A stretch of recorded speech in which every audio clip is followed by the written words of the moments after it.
Western UP के मेरठ को यूँ तो रावण की ससुराल भी कहा जाता है और दशहरे का पर्व आज है और यहाँ का एक ऐसा गांव है जहाँ पर कोई भी व्यक्ति इस पर्व को नहीं मनाता। यहाँ इस दिन मनाया जाता है मातम। हालांकि ये रावण की ससुराल ज़रूर है, लेकिन इसकी वजह कुछ और है।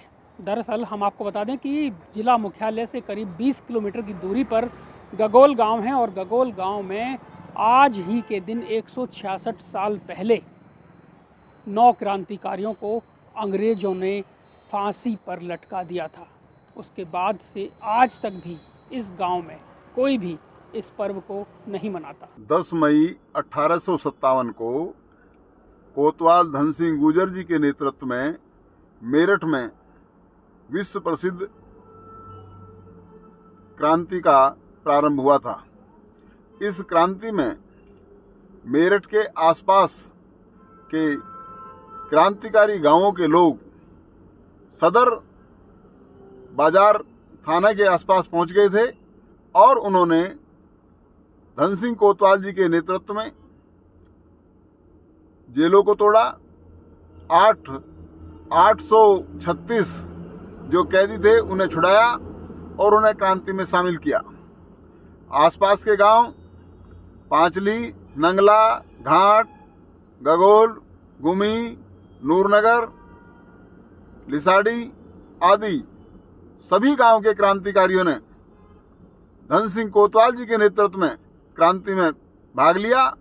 लेकिन सबसे बड़ी विभत्स दुर्घटना, मैं इसे दुर्घटना कहूँगा, बल्कि दुर्घटना नहीं थी, ये अंग्रेजों की सोची समझी रणनीति थी कि गगोल गांव की क्रांतिकारी, गगोल गांव के बहुत बड़े क्रांतिकारी हुए हैं और वहाँ क्रांतिकारियों की संख्या बहुत अधिक थी। अंग्रेजों ने गगोल गांव को प्रताड़ित करने के लिए, गगोल गांव के क्रांतिकारियों को नष्ट करने के लिए 9 लोगों को वहाँ एक पीपल के बड़े पेड़ पर लटकाकर फांसी पर लटकाया और उनको कई दिनों तक पेड़ों पर लटके रहने दिया ताकि आसपास के लोग वहाँ ये देख सकें कि किस तरह से अंग्रेजों के खिलाफ यदि कोई बिगुल बजाएगा तो उसका यही हश्र होगा। तो मैं वहाँ पर एक बात बताना चाहता हूँ कि गगोल गांव में यह घटना दशहरा के दिन हुई थी और आज तक भी वहाँ पर दशहरा नहीं मनाया जाता है। वहाँ के क्रांतिकारी जो 9 क्रांतिकारी थे वो तो सरकारी रिकॉर्ड में प्रदर्शित हैं ही, उसके अलावा भी गांव में बहुत सारे अन्य क्रांतिकारियों को मारा गया जिनका अभी तक रिकॉर्ड नहीं है।